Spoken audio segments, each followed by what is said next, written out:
Good day, everyone. Time now for weather news today with J7409. The name you know, the news you can use, and today, of course, is the 14th day of June, Thursday, 2018. I had someone drop me a note saying, please, we need some rain in Phoenix. Well, the Phoenix area will be getting some rain from Tropical Storm Bud. This is the GFS map, courtesy of Tropical Tidbits. Thank you, Levi. Appreciate it a lot. Watch the map. This is good for the rain sections. It's usually pretty good.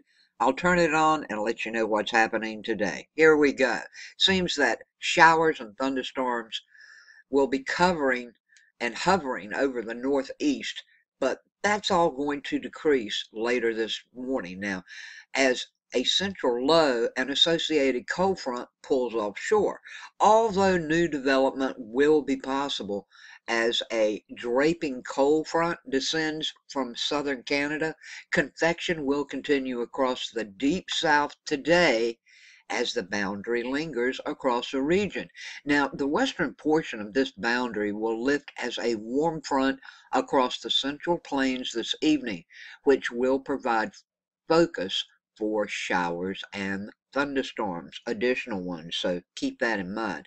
Now, the showers and thunderstorms will spread from the Intermountain region to the northern tier states today as a strong cold front crosses the Rockies, and this is going to make conditions ripe for strong convection for eastern Montana to the upper Mississippi Valley. Now, some of you will have a slight risk for severe storms, while others will have a very enhanced risk for severe thunderstorms if you're in that area. Now, it's going to be warm, folks. Yes, it is. Ahead of this system, we all know that it's hot. Well, we're still going to feel about 10 to 20 degrees above the normal readings for this time of the year across the northern and central plains. And elsewhere, warm, dry, and windy conditions across parts of the Great Basin will create favorable fire weather conditions as numerous red flag warnings are in effect already across southern Utah and western Colorado.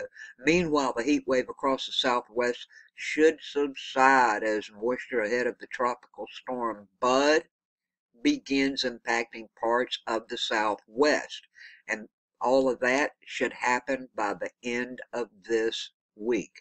So, Tropical Storm Bud is going to be bringing some moisture up in that area, as you've seen as the maps pull through all of the cycles here. Here we go. We can see it right now. If it's your first time here and you're into the weather, please subscribe, click the bell, check off the email notification to make sure you get all the latest in weather news, forecast alerts, and tropical weather. And if you have any weather pictures or sky phenomena pictures that you would like to share, I'd love to see them. I'm sure my subscribers would too. Please click show more, scroll down. You'll find an email address to send them to. Thanks so much for watching. Everybody stay safe, and much peace, love, and kindness to all.